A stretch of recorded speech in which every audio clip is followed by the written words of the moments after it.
to the Sad Dads Club podcast.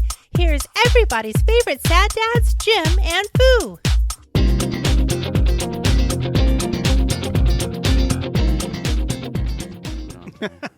Hey, I've only had like 6. I can't believe you haven't. I haven't done that yet. You should do that one. Honestly, I haven't smoked a lot. I mean, the last thing I smoked was a brisket at Thanksgiving time. I meant to ask you because we just passed St. Patrick's Day. Sad Dad Club Podcast, episode 280. I'm the Lord Foo. I'm Jim. Okay, we're hot. Coming in hot. Hot mics. So we just passed St. Patrick's Day. Yeah. Corned beef, cabbage, the whole thing. Corned beef being typically a chunk of a brisket, there is no shortage of those types of meat cuts at the store right now. I have not cooked a brisket in 6, 7+ years. My barbecues were just never really in that orientation, and I didn't have the time. So I haven't really been looking. Ribs, yes. Prime rib, yes. Brisket, no.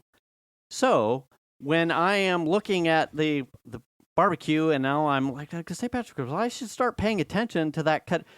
Where are you getting your brisket, and how much are you paying? Initially, I think I bought at the Roseville Meat Market. Okay. My problem is finding a small enough one. Okay. Because my cabinet is narrow. Okay. So Roseville Meat Market would be the first place. My other go-to is Costco. Okay. Now there's a choice there. You can spend a lot of money or you can not spend a lot of money. And the problem is Costco's briskets tend to be large. Now, what I mean by spending a lot of money versus not spending a lot of money. Okay. Our Costco here local, the Roseville one, they only carry choice beef briskets. Okay. The one in Citrus Heights, down Auburn, Riverside. Yeah. They carry prime cuts. Okay. But they are quite a bit more expensive. Okay. Also, typically very large. So when I'm like looking through the bin, I'm looking for something small enough that will fit in my thing. Plus, I don't have a lot of people eating meat. Right. So I don't need a giant hunk of meat. And briskets tend to be very large. Right. I think the last one I bought was $39 at Costco. Okay. Small. So, okay. It was a smaller one. Roseville, it just barely fit in my cabinet, but it was the smallest one I could find. That was at Roseville Meat Market, you're paying? At Roseville, Costco, that was $39. At the meat market, it was somewhere in the $50 to $60 range. Okay, so what immediately got me gun shy was I'm looking at Rayleigh's, and they had a decent size. I don't know, probably somewhere maybe a little bit longer than the laptop here. Yeah. For $92.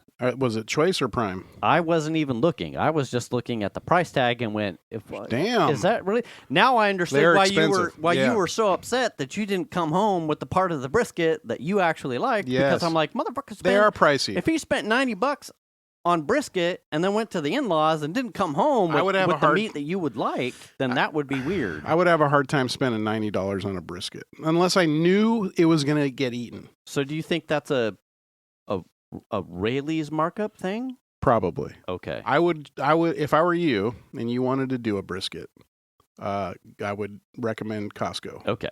Now, my understanding is Roseville Meat Market buys a lot of their meat from Costco. Okay. So they probably just mark it up. All right. I don't know that to be true. That is something that I read a couple places. So I just go to the source. Plus, I think Costco has really good beef. I've never had any problems. I've bought fillets from them and all kinds of stuff. Mm. And it's always been very good. So okay. I would recommend it. Now, if you want a prime cut, sure, go to the Costco in Citrus Heights. If you don't care about a prime cut, it's a long cook. So you don't necessarily need a prime cut. Right. it's going to be tender. Yeah. Then spend a little less, quite a bit less money, and go with a choice cut at our Costco. That's what I would recommend. Yeah, because I was like, well, fucking, I'm not gonna spend $90 to start running some tests. Yeah. Oh, yeah. Yeah, for sure. No. So if it's for sure, if I just need to go check out Costco and look at some cuts of beef, then that's what I'm gonna do. Yeah. But I was like, no way. They're expensive. Are you? See, that was what I was saying the other day. Was I've seen recently a lot of videos where people are doing Chuck roast as a poor man's version of brisket. Yes. Now, what's interesting about the chuck roast, smoked chuck roast like a brisket, is that it's a little more steaky. It's like kind of a combo of brisket / steak than it is. It's not quite brisket, but it's not. You know what I mean? It's sort of like an in-between brisket and steak kind of thing. Yeah.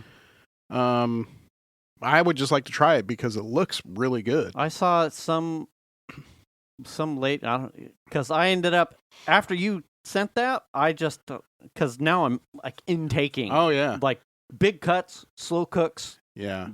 Multiple. So I'm like, and I ran across a lady that was poor man's, but she was turning the entire chuck roast into burnt ends. Oh, okay. So you pretty much do it pretty close to the same form that you would do a brisket. Yeah. But then just before you wrap it, you cube it. Oh. Put that back in. I see. And then you caramelize everything, the whole thing. You re-season it, and then everybody gets coated, and everything is just cubed, burnt end, ready to go. Popcorn. That's actually kind of cool. Meat is, and she did that out of a chuck roast. Chuck roast. Oh, that's interesting. Yeah, and a lot cheaper. Yes, she's Quite like 30 something bucks at max for like a big one. Yeah, I think is what she was. I'm like, oh, I've seen a couple recommendations as far as the chuck roast is like, don't get anything smaller than 3 pounds because they'll tend to dry out on a longer cook. Sure.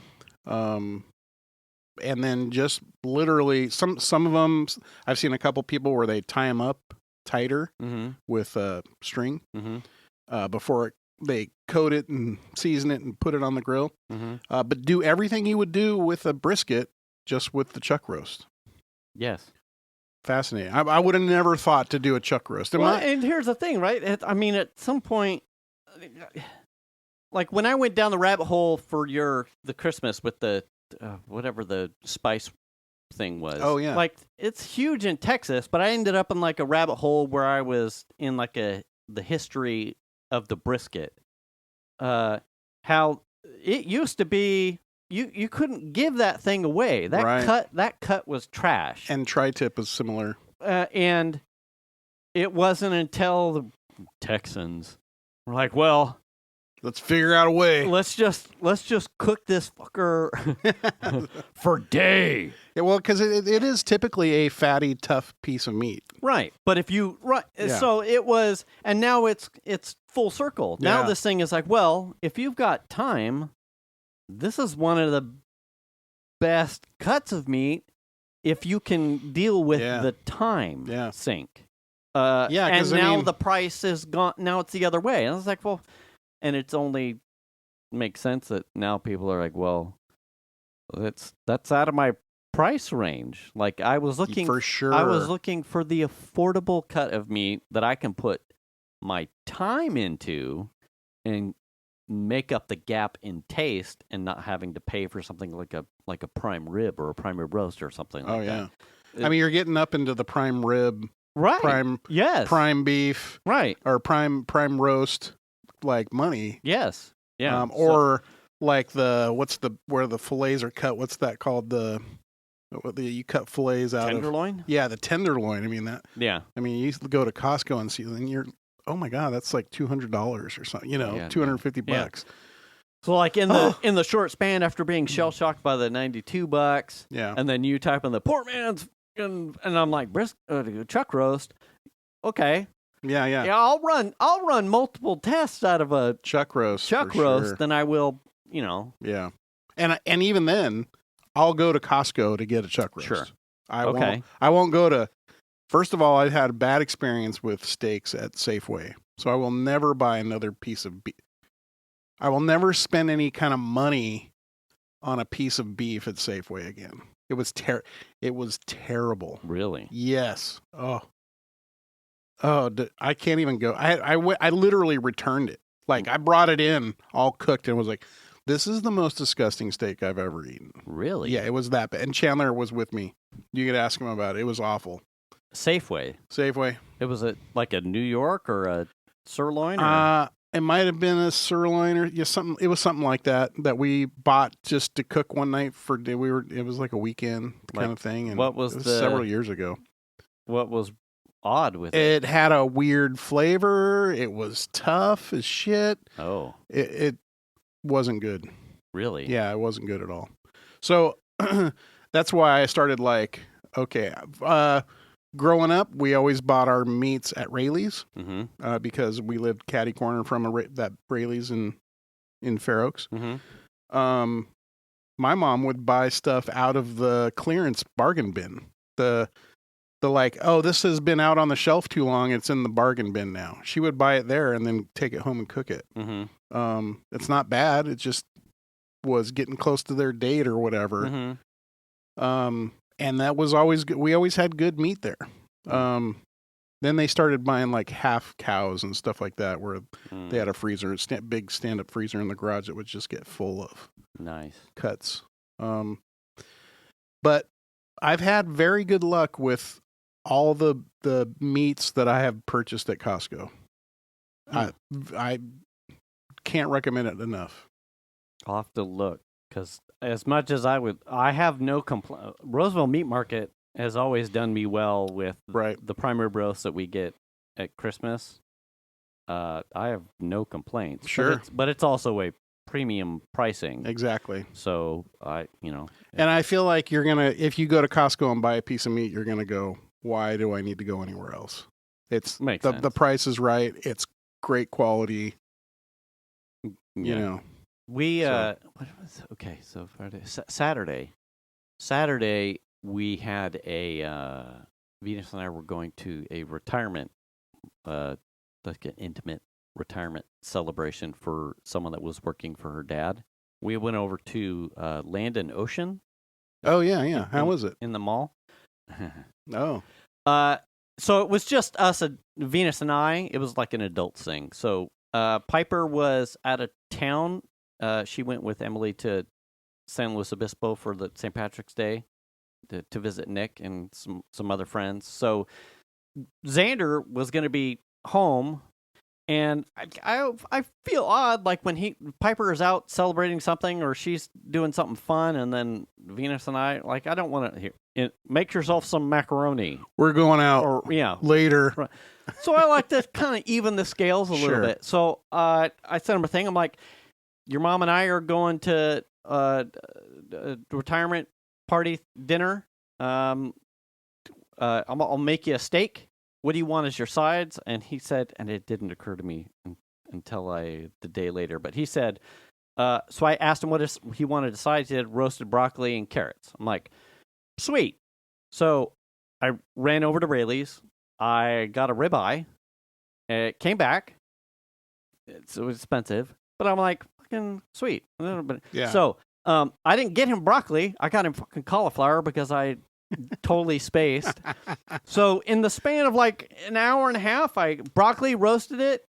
I ribeye, and my latest steak, particularly for good cuts of steaks, is to oven it, typically 350 till it like comes up to like a just above rare, and then I sear it in cast iron. Yeah. So I have all of that staged. It's just ready to come out of the oven. Like cast iron pan is hot. Sear. Take the steak out. 2 knobs of butter, thyme, rosemary, 2 cloves of garlic mashed, and then I put the steak back in. Yeah. Toss it. Yeah. so he's got roasted cauliflower. Sorry, son. Roasted cauliflower, and he ate it anyway. He didn't give a fuck. Roasted cauliflower, carrots, and his steak. And I tasted a little bit. I'm like, fuck that. You got to try it. Nailed it. Plated it, and he had to eat because we were eating or we were leaving. So he ate it, and then as I got dressed, I kind of just like, you good? How was it? He was like, oh. He ate his plate. We went to Land and Ocean. I got a New York medium rare. It came with 2 things of asparagus, a formed mound, like it was like a press of like mushrooms. Okay. And then like a small cup of mashed potatoes. Yeah. Another celebrant also had a New York, same temperature. My steak at medium rare was temperature, but it was rare. Oh boy. So it was very pink in the middle. I am not a rare steak guy. I do like it. I don't mind. I like pink. Obviously, I said medium rare. Yeah. And it wasn't like it was cold. It wasn't like it was frozen. It was certainly to temperature, but it was rare. Yeah. And it was to the point to where I kind of like eyeballed homie next to me to see, and his steak was the same way. But I didn't want to keep looking. But at least there was a portion of it that was pretty rare for him. Yeah. And I kind of just obfuscated with the asparagus and potatoes and the mushrooms. I ate the entire thing. I did. I didn't say anything. So I would be apprehensive if you are a less than medium temperature steak of Metasaurus. Yeah. I would be wary of getting anything under a medium. It was a decently sized New York. I was not wanting. It wasn't like going to like a Sizzler and you're like, I want a New York, and it's 8 ounces, and this isn't meat, right? Like I need meat, yeah, kind of a thing. It was a good sized New York. I was plenty happy with the sizing. The temperature was lacking, for sure. Would you ever send it back? If it was just Venus and I would have requested more heat. Yeah. But I was a guest and wasn't paying, and I didn't want to create a thing. And the gentleman next to me also wasn't saying anything, so I didn't want to be that guy. Sure. It was like I said, though. It was also it was a good size, so I knew unless if it had gotten cold towards the middle, then I would have popped flare and then actually said something. But it was to temperature all the way through it, and once I was like, oh, okay, it's okay. Yeah, it's not ideal, but it's okay. Venus got a salmon BLT, which I believe she had no complaints with. We got the ahi poke tacos, which had a really, I was actually more impressed with the little side salad that came with it. It had a really nice sweet vinaigrette. 2 thumbs up for the ahi poke tacos. The where I may not necessarily go back. Okay. So, Venus's dad is a small business owner. He owns Golden Bear Pest Control out of Folsom. We were celebrating a gentleman who's done the service here at the house for 18 years. Former PGA professional. He is an amazing guy. I was happy for his retirement. Sad to see him go because I don't want anyone else to do the service here at the house because he was amazing. Right. So we are at a table of, minus myself and my wife, of pest control professionals. And from the cube where we are sitting, the owner of the pest control company, of which is providing dinner, looks down and sees Mickey Mouse, a small mouse, skittering along. And were you inside or outside? We are inside. Oh, brutal, dude. Brutal. So he's like, hey, that's a mouse. And Jim, sitting across from him in the cube that we were at, basically like looks down like, wait, what? And sees it. No one like, right? Right. It is going along a baseboard where there are ladies and other patrons sitting. So to say something would have affected the entire restaurant. Right. Yeah. However, when our server approached and Venus's dad basically went, I'm not saying it as a complaint. I'm telling you as a professional. A professional. I own a pest control company. There is you have a mouse down. Yeah. And the guy goes, yeah, we know. Oh my God.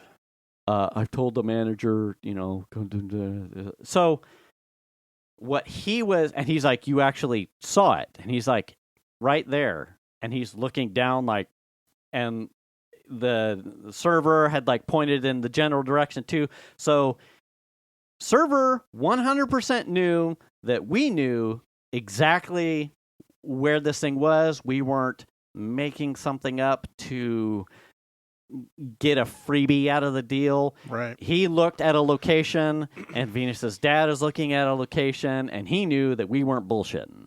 And and it didn't get to we want free shit. It was just, hey, from a professional's a courtesy. Yeah, and he went into the server went into an anecdotal thing about how he was over at Zocalo in the fountains and saw a roach crawling on some painting on the side. I'm like, well, I don't eat Mexican over there anyway, so I don't give two shit. So it was weird to then be talking about roaches and shit inside a restaurant. And the whole time I'm just waiting for someone to get goosed at the feet by this thing. I couldn't see it because I was in the middle of this table setting, so I couldn't see. But the guys at the end could see, and it was 100%. I'm like, oh. Was it a mouse or a rat? Chuck said mouse. Okay. So, but could be. I mean, he said mouse. So, and he would know the difference. Yeah, for sure. Relative to. I mean, that's one of those places where I'll probably never go just because the wife is a vegetarian. You could not even an option. I would skip it. Yeah. The drinks were nice. I got a Tahoe mule that was made with Tahoe vodka. Oh, nice. But that's rough, man. It is. And on our way out, I obviously the Venus's dad paid. It was part of it was covered by the business. But he sure shit gave his card at the end to the server, and he's like, "Give this to your manager and tell him to do better." And then not in a commanding or fuck you way. We were already paid, so it was But he's like, seriously though, if you need someone to actually take care of the thing, he handed him his card and be like, call me, because we do that. We actually do that. That's rough. It was busy, I assume. Yeah. It was Saturday at 6. So yeah.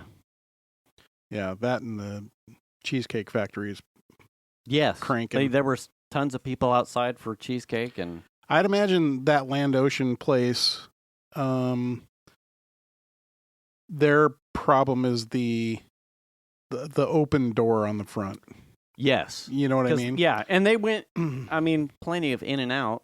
And it's, like I said, are you looking, is it inside and it goes in and out to get scraps, or is it outside and it takes opportunities to come in during open door, shut door kind of thing? I'm amazed that it's that bold that it comes around where people's feet and stuff are. Yes, typically, stay right, away. as someone that is only pest control adjacent, for rodents to be that comfortable in daylight, but also in active traffic is kind of oddball.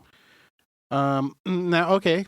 We went to, this was a few months ago, the Jersey Mike's out on by golf. What's the golf? Topgolf. By Topgolf. There's a Jersey Mike's. Yes. And Noah's Bagels is over there. Yeah. That umami hot dog Korean thing. Yeah, exactly. Okay. So we went there. Shan and I don't know, we might have had somebody else with us. Grab some food and we go outside. And they got some couple tables out front. And we're sitting there, and out of the corner of your eye, you see some movement along the edge of the thing. And a similar thing. A little mouse. And he's like creeping, and then he goes up under, like, they got like a rock or some sort of like rock thing that goes down to the sidewalk. And he hides and then pops out. And we're like, whoa, you know what I mean? And he would sort of kind of come out towards the table where we were sitting, and you move your feet or move, and he would back out. He was hiding. He wasn't in the restaurant. He was outside. Right. But, I think there's a bigger issue with rodents around than we realize. Oh, for sure. Like, you and I have both talked. Like, we have rodent problems here. Yeah. Like, we have active bait boxes and stuff. We have 3 bait boxes in our backyard. So it's not that it's not that my home is immune to the problem. Sure. We have caught and have have preventative measures in place because of the thing. I mean, it's the further we press, they were probably here first. So the further we press into some of these wetlands, as West Park gets pushed out, a lot of those grassy areas, with that Kaiser over there at the Topgolf, like the FBI office has started to oppress native living spaces of some of these rodents, for sure. Sure, yep. So yeah, it's crazy. It's certainly to be expected, like to have outdoor seating or frequent indoor-outdoor access to your restaurant is like you're asking for it. Like they're gonna be here. You can't eradicate all of them. They'll be here. I can't imagine like what's the dog? Lazy dog? Lazy dog not having an issue too. Just sure. From their situation where we're like right in the middle of what used to be empty fields. And like next to the Galleria. Yeah, that big old ravine that's like with a wall. I always wonder about that. I mean, we've got 3 bait boxes in it. You've seen the size of my backyard. I have 3 bait boxes back there. And when pest control came, they checked the bait box. They only come every 2 months. They checked the bait boxes, and all 3 of them were completely empty. Oh, yeah. Mine, yes. And I have 5 or 6. Yeah. So that's crazy to me. And then sometimes, it was like a week ago, walking Max, and I go out to the Pleasant Grove behind the house, and literally in the center of the sidewalk is a dead rat. Oh, I was going to say. Just dead. Right in the middle of the sidewalk. Just laying there. And I was like, well, that wasn't here yesterday. We're walking around that, Max. Yeah. And then it laid there for a couple of days. We walked by it, and Max doesn't pay any attention to it. And then one day it moved. Someone had probably the gardeners or something. They blew it up into the bark. And then it laid there, and then one day it stunk. you know, and then the next day it was like flies all over it. Then it popped. But like, yeah, it's as far as I'm concerned, at a minimum, we definitely locally have, like where my house is, there is a localized issue right in that area, or a hot spot. Did I tell you about the neighbor? Maybe. So I have a neighbor that lives 3 doors down. Oh, the car. Did I mention this on the show? Yeah. Yeah. So they had the wiring harness of the loaner Infinity get chewed out, and that was a $10,000 insurance claim for them. And then they brought their repaired Infinity home, and it was starting to get hit again so they got something happening in their garage. So there's definitely something going on around our area for sure. And I mean, snapping, I got traps and I got bait boxes out. So we're snapping stuff and the bait boxes are going empty. It's like, please eat. And then I took the cover off of my grill and found rat shits all inside of it. God damn. So it's like, now I got to super clean the inside of my grill before I can fucking use it again, you know? Assholes. It's really frustrating. And my wife gets upset because they're eating like her flowers, you know, and we have those, they're like half wine barrels that we put the posts in for the lights. Right. And we filled them with dirt, and she was planting flowers. Not only they're eating the flowers, they're burrowing in the dirt around the poles. And we're like, what the shit, man? God damn it. And yeah, it's just like it just feels like we're under attack all the time. Do you see possums or raccoons over your way? Out front we have raccoons. I've seen actually both, yeah. Yeah. They usually go down into the drains. Yeah. Yeah. We had this running thing, you know, the last God, it was a good November, December when we would go on the walks with Jax as we would come out of the front of the house. I have this picture too. We were making a running joke with it. He would get to the bottom of the driveway and he would hate stare. Oh, really? To the end of the cul-de-sac. And it was just like, what are you looking at, buddy? He would stop and no hair on the back of his spine or anything. He would just stop, posture, look, a little bit of posture, and I'd be like, "Okay, buddy, let's go." And then it was like, "Are you looking for the demons?" kind of thing. Is there a ghost? Yeah. And so, he's passed, and we're still doing some of our night walks. But now it's like a trope where I'll come out of the house with Venus, and I'll get to the bottom, and I'll be like, "Just looking for your demons, buddy." All clear. And then we go on our walk. About a week and a half ago or so, Venus and I had just gotten to the sign that's right here before we got to cross the street. Yeah. And Venus goes, "What the fuck is that?" And we look over to the neighbor who got the free fence. There is a ghost white possum staring at us. Oh, yeah. And I went, she goes, it's a possum. And I went, what? There's a possum right there. And it's doing the still move statue.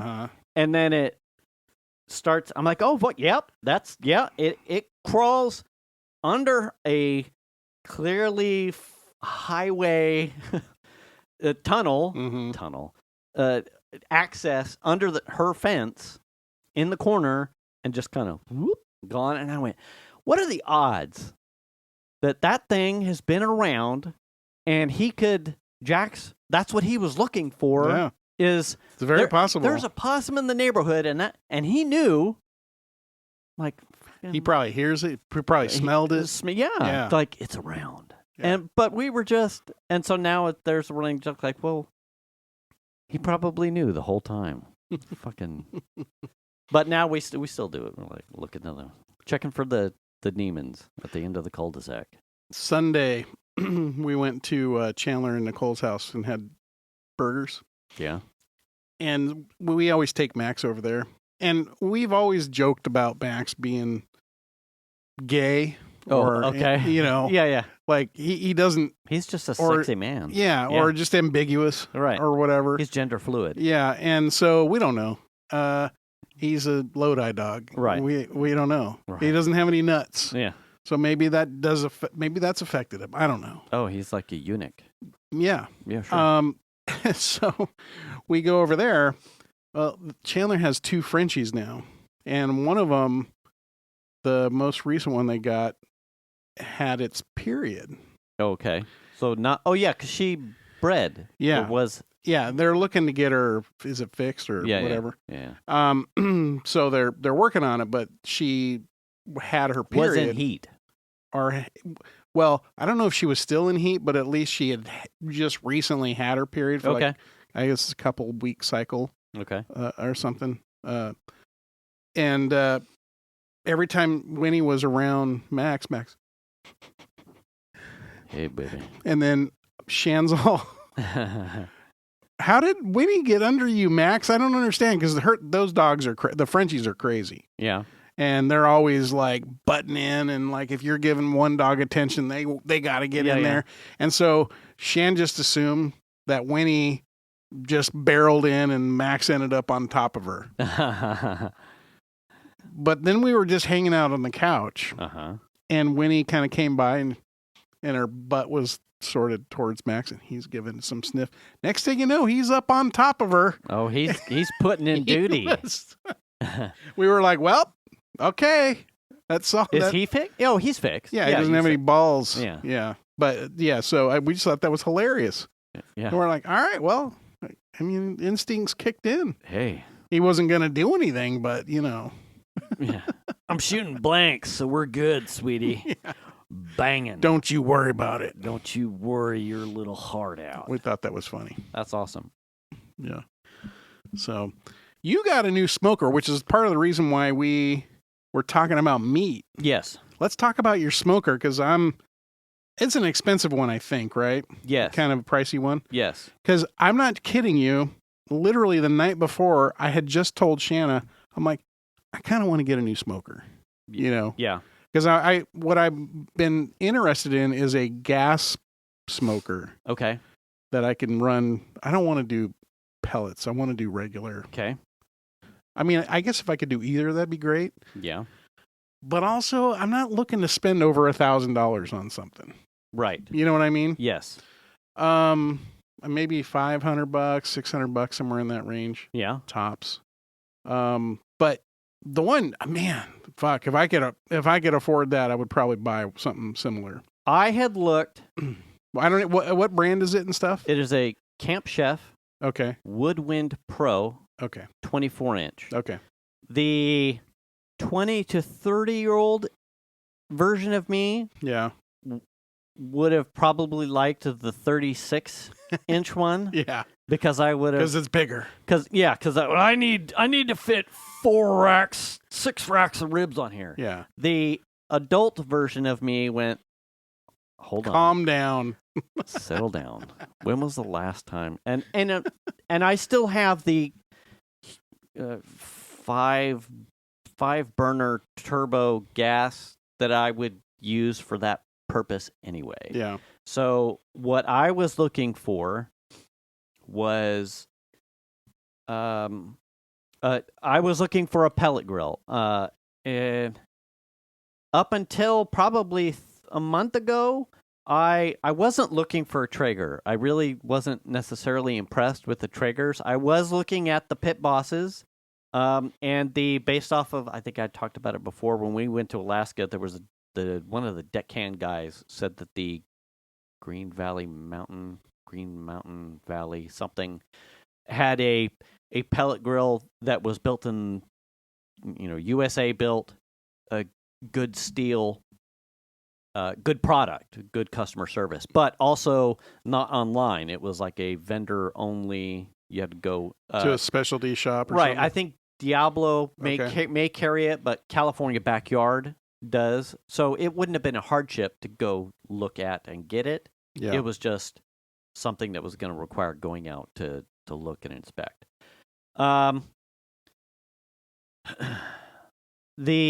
So I was the tax returns came out. We had overpaid, so we were going to get a refund based off of job security stuff. I'm like, well, and getting my bonus that I wasn't going to have to put into tax payouts. Right.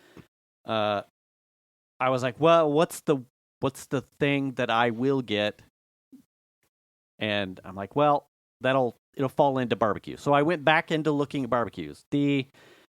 What has popped up since my interest in the Green Valley Mountain one and the Pit Bosses was this Camp Chef one. And it was, I paid the premium for the stainless steel. So that is really what sets the pros outside. Because they have, their non-pro versions are closer to the price range you're thinking of. Oh, okay. They're just not stainless. They're like black crackle or something like that? Yeah, just steel. Okay. Or enameled steel. Well, stainless will last longer. Sure.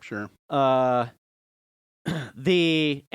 other thing, part of the pros, is the smoke box, which I hadn't seen anyone doing.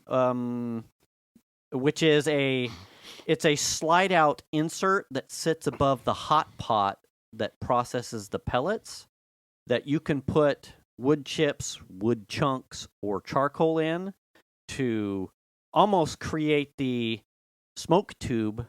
Like if you wanted to accelerate the smoke, you can do that without having to open the lid, and like it's an addition to the system. Yeah. I hadn't seen that, and the closest thing to that is there are a couple of there's at least two, and they may be just renames of each other, that have a gravity feed that you can put like charcoal or wood chunks in, and it works kind of like pellets, but it's more like bulk wood to give you almost like a side pit raw wood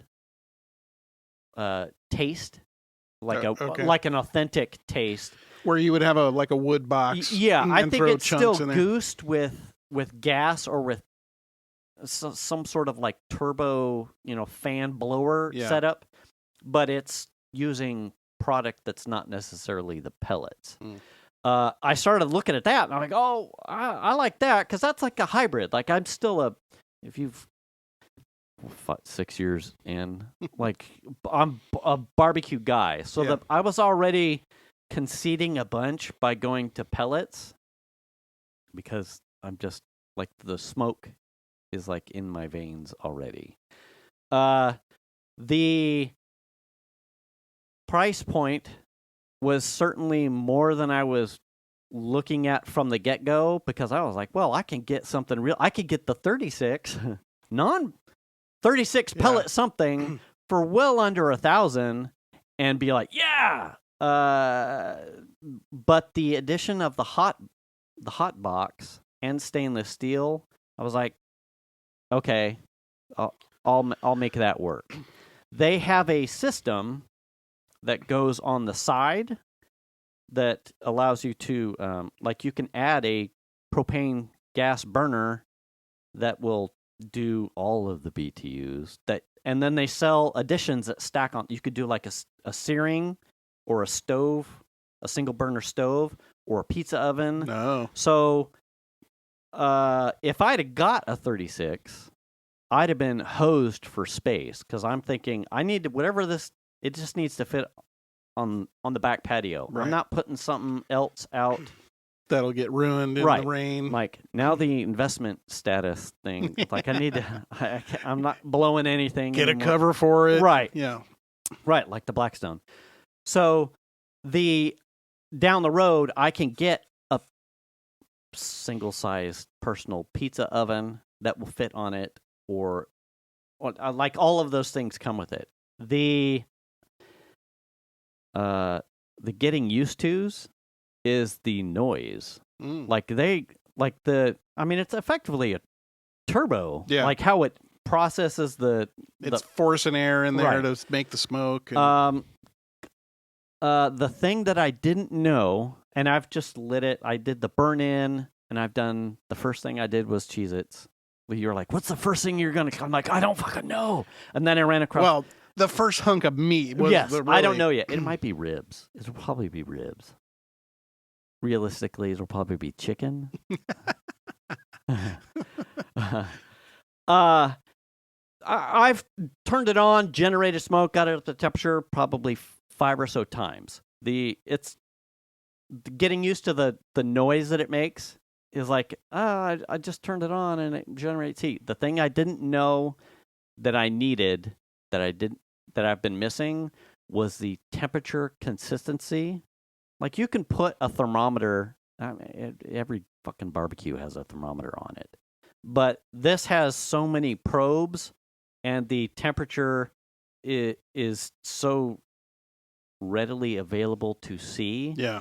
And consistent. Yeah. That I'm like, to be able to hold a temperature at and not like, am I?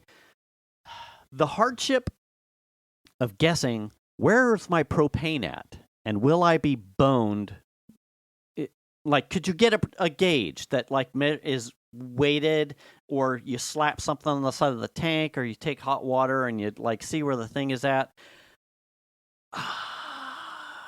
It's like a rite of hardship, or rite of passage to get hosed in the middle of a cook and run out of propane. Like I don't want to do that. So anymore. it's not a propane-based smoker. No, mine is pellets. It is. So it generates its heat and the smoke and everything are coming from the pellet burn. Yes, and it has 2 separate, at least, settings. So you set your temperature, but you can also set your smoke level from 1 to 10. Oh, that's interesting. So if the lower your smoke setting, the more consistent your temperature will stay. And that is because if you know, like your son would probably recognize from using the tubes, a lot of the smoke is generated by, once it has heat, you back off the heat and it'll just smolder itself. Sure. The way that a pellet grill will generate heat is by just straight up torching it and then pumping more pellets into the air.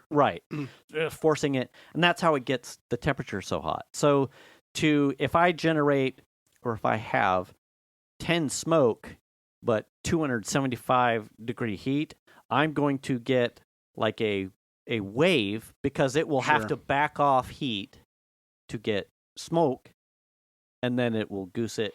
And so it... Okay. I mean, when I'm doing a cook in mine, and I don't have a selectable smoke level, but even regardless of that, when I set a temperature on it, I have a separate... It has a built-in probe, which I don't use, but I have a separate probe, like with the Weber iGrill or whatever, that one's in ambient, one's in the meat, one's coming out the smokestack. So I got a couple different places where I'm taking temperatures. Yeah. But my cabinet temperature it does this like 15 to 20 degree like swing, because it's electric, right? So the heating element's coming on. And then it's coming to temperature and it clicks off, but it's still got a bunch of heat, so the heat keeps coming, and then it starts to cool back down, and then it clicks on and does the cycle over and over again. Right. I would love to have more consistent temperature in general. The smoke level thing is interesting. I hadn't really thought that you could even do that. And I could, and that was what was unique with the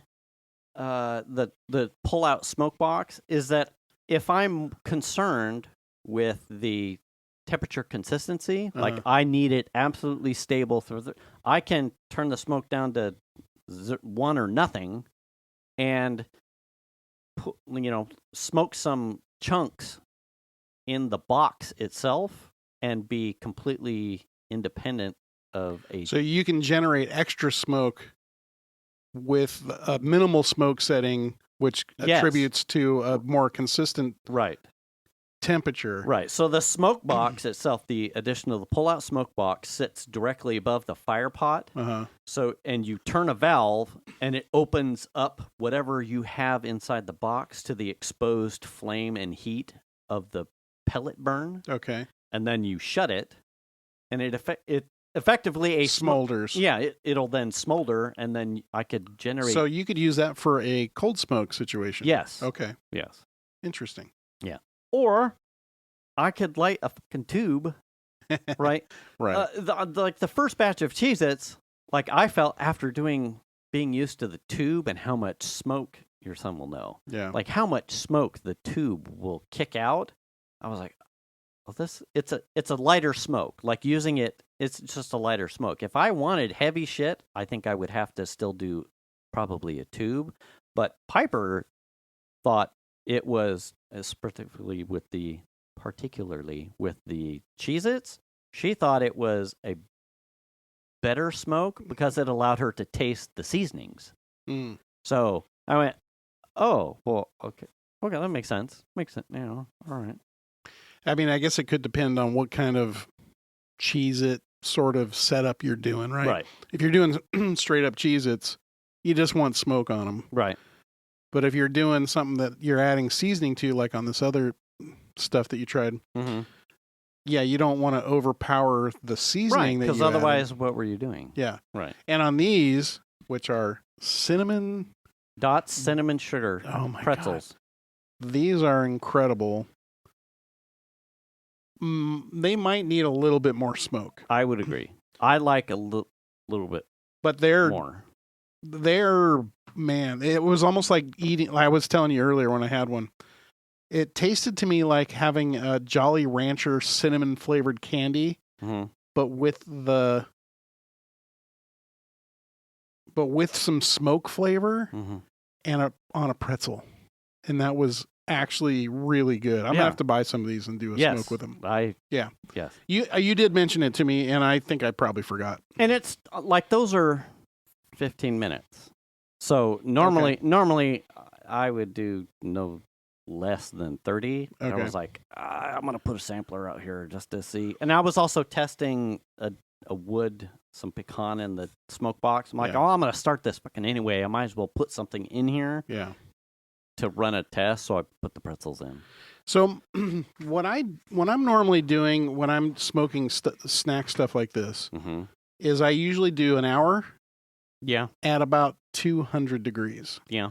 So I want especially if it's a cheesy snack like Snaps or Cheez-Its, I want heat on it because I want whatever cheese is there to inherit more smoke flavor. That's how I look at it. Plus, it gives it, in my opinion, a little bit more crispiness because it's a dry heat and you're actually got some heat on it. I don't know. You said like a half an hour. Is that what you normally do? I thought you said you did about an hour. Well, typically, once I had switched to the tube and how dense that smoke is, if I did more than half an hour with using the tube, it was overpowering. It was even too much smoke for me. So this is a situation then where you've got new hardware. Now you have to suss out how much smoke you get at whatever settings you're dialing it at. If you keep it set on the low setting but add stuff to the smoke box, what does that do? Right. You've got a whole new thing to figure out. Oh, yeah. That's going to be interesting. There's a lot of tests involved. I don't envy that position because I feel like my smoker is okay. It's not a great smoker. I don't even remember what fucking brand it is. Is it a prison? I don't know, Masterbuilt or something. Masturbator. What I don't like about my smoker is the cabinet size is too small, which I think you have a similar problem, right? Yours is about the same size. Yeah, I as wouldn't mine. be able to do a brisket in my smoker. Yeah, and ribs, No. I can do ribs in them. They just barely fit at a diagonal. But it also came, and I've never used them. It came with rib hangers. Oh, yeah. And I mean, I guess I could do that. But I feel like I want them flat. Yeah. I don't want one end getting way more smoke than the other end. Yeah. Kind of a thing. I Right. mean, in theory, they should be the same. But Mine that would- front yeah. end, that front end would get way more smoke than the top. And heat, because the elements on it, so the tail would cook, Right. and the top would not. So that's where when I was like, man, I want to get a new smoker. Those were the reasons. Like, first of all, I have to find a small brisket that will even fit in it, because if I bought one of the normal briskets at Costco, it wouldn't fit. Period. I'd have to cut it up, and I don't want to do that. Yeah. I have a hard time getting ribs to fit in it. So like I want something that I can actually lay out and have room to cook some of the bigger things that I would like to cook.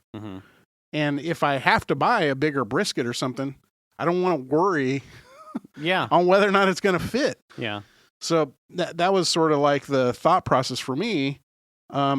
And then also, it'd be nice to have some of the new functionality of like Wi-Fi and controllability from That's your handy phone. to be able to see it.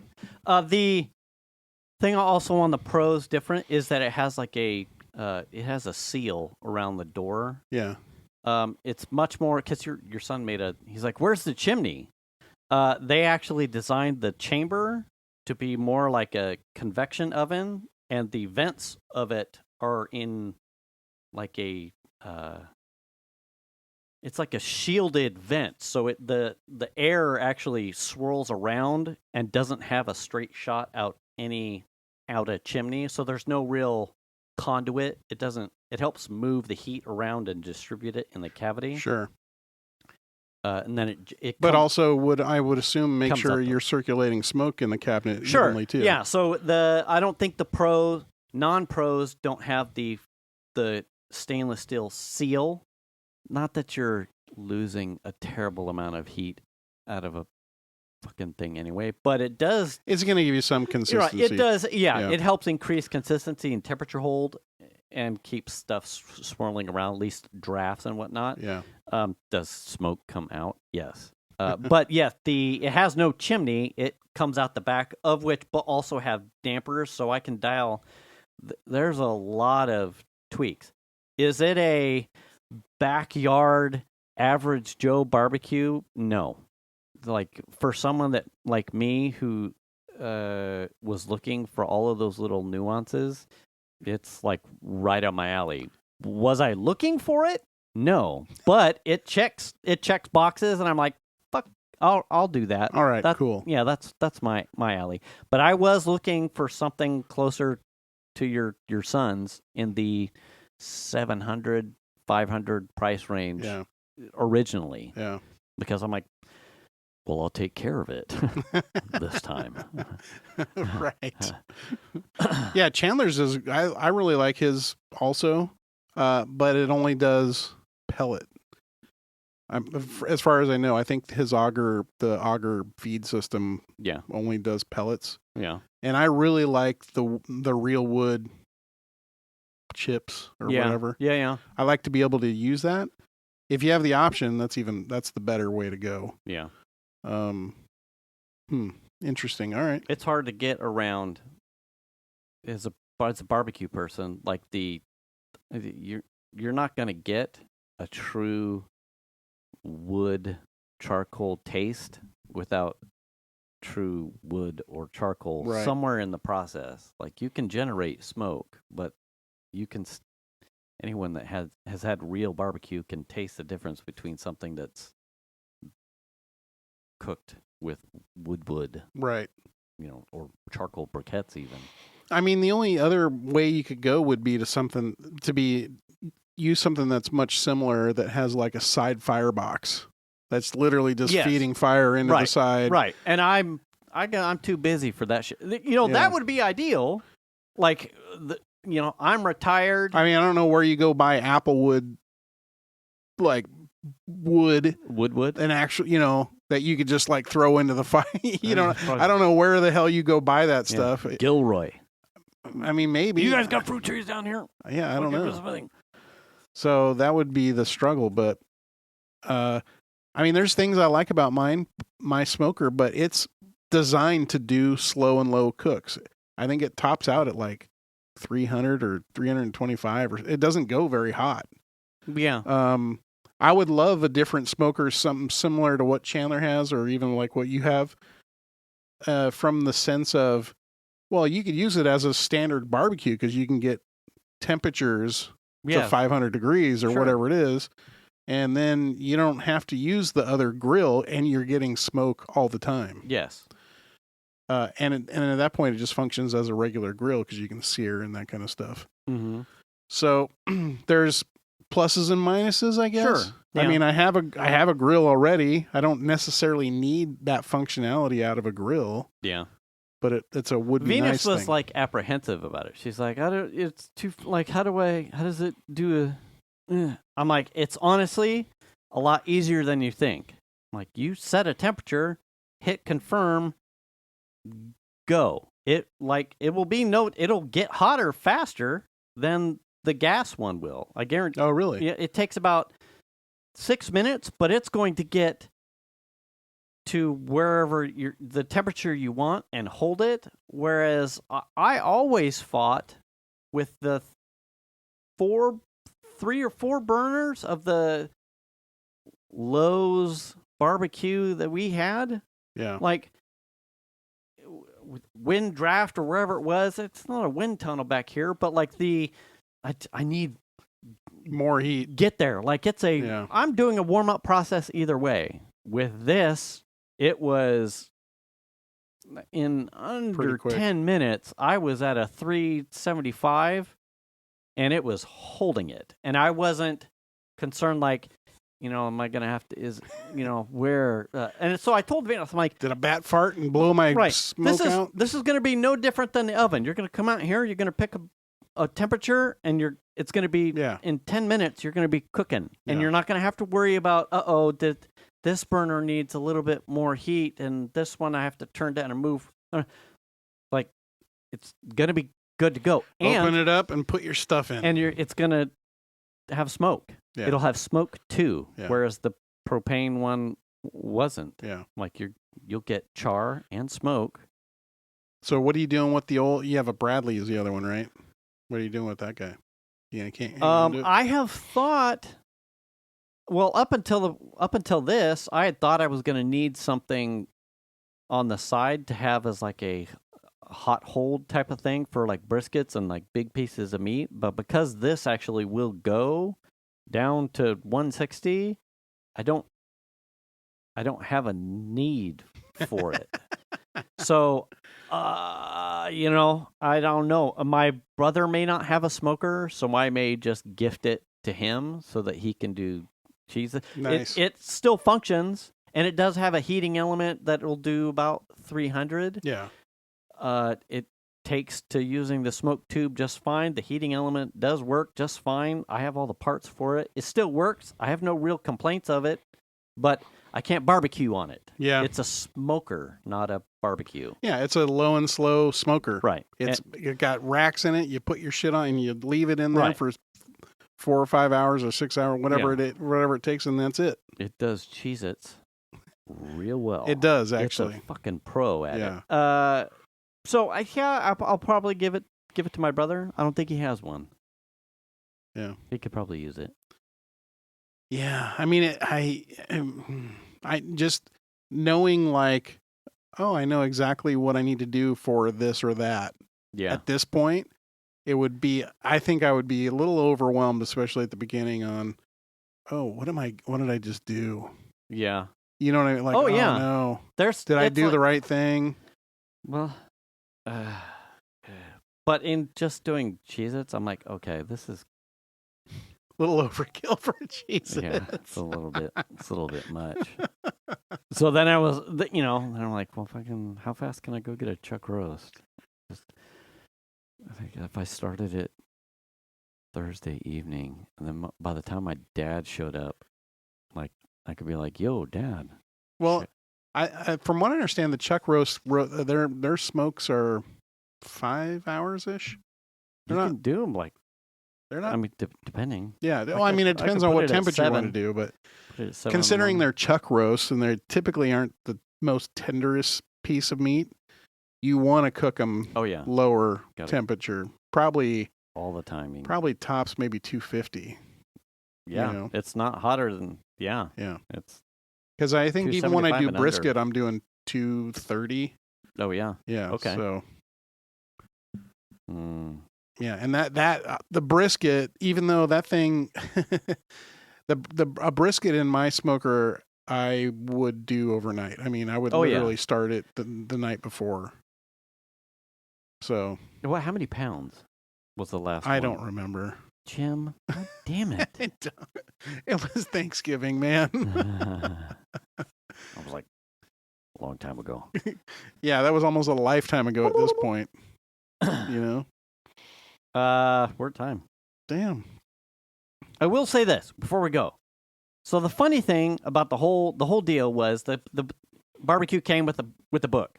More recipes at campchef.com.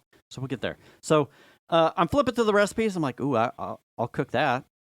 Ooh, I'll cook that. I get to like the third page of this, like, cook this on your camp chef, deep fried Oreos. I'm like, how are you doing? Well, it can get hot enough that you could heat a pot of oil and deep fry some Oreo. I'm like, okay, whatever. Sure. You know, like the third page in, and it's got Cheez-Its on there. What? Now, the running thing here for me is that we've been talking about Chex Mix and Cheez-Its for years.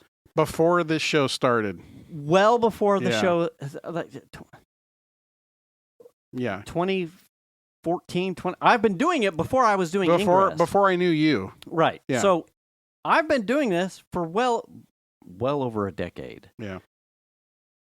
This is the first time I'd actually seen someone put it in writing somewhere. Put it in writing that you could smoke Cheez-Its. Now, the recipe I saw, it kind of made me gag a little bit because they had you like you would do roast vegetables. They had you spritz it with olive oil, toss it, overdoing it, right, and then toss seasoning on there. Yeah. And immediately, but I found a middle area with a oil mister, ranch seasoning in like a shaker, some buffalo seasoning in make a buffalo ranch season packet, sprinkled that on there, some dill from a shaker, and then smoked that batch. And I don't know how many episodes back it was where I talked about Cool Ranch chips that have the super coating. Mm-hmm. If you're doing Cheez-Its like that, it creates Cheez-Its that have super coatings. And I pulled this thing out of the smoker, and Piper's like going for the super dusteds. Oh yeah. So they're not bad. It is a good idea. I hadn't thought about like over seasoning the Cheez-Its before because I was trying to avoid spraying too much oil on them. Oil or butter, Yeah. or blah, blah, blah. But it works, and they're nice. They're not. They have a good flavor. The ranch does it. I will try more buffalo just to try that. But you could get away with not doing anything. They're totally fine, completely undoctored. Just Cheez-Its with smoke. Cheez-Its with smoke totally works. That's the thing that grabs everybody. Yes, this was not everybody, but it's a pleasant surprise. Yeah. And at this light of a smoke, they were probably more palatable to a wider audience. Yeah. But if you're looking for a super dusted, there are options. You should look that one up. Yeah. Anyway, on that note, you should return the cart. Wash your hands. Wash your ass. Check your oil, Tony. Stay up to date on your shots. Make the call if you need it. Register to vote. I don't know. Pick up a broom. Yeah. And do the kindness. And we'll catch you next week. Thanks for listening, everybody. Bye.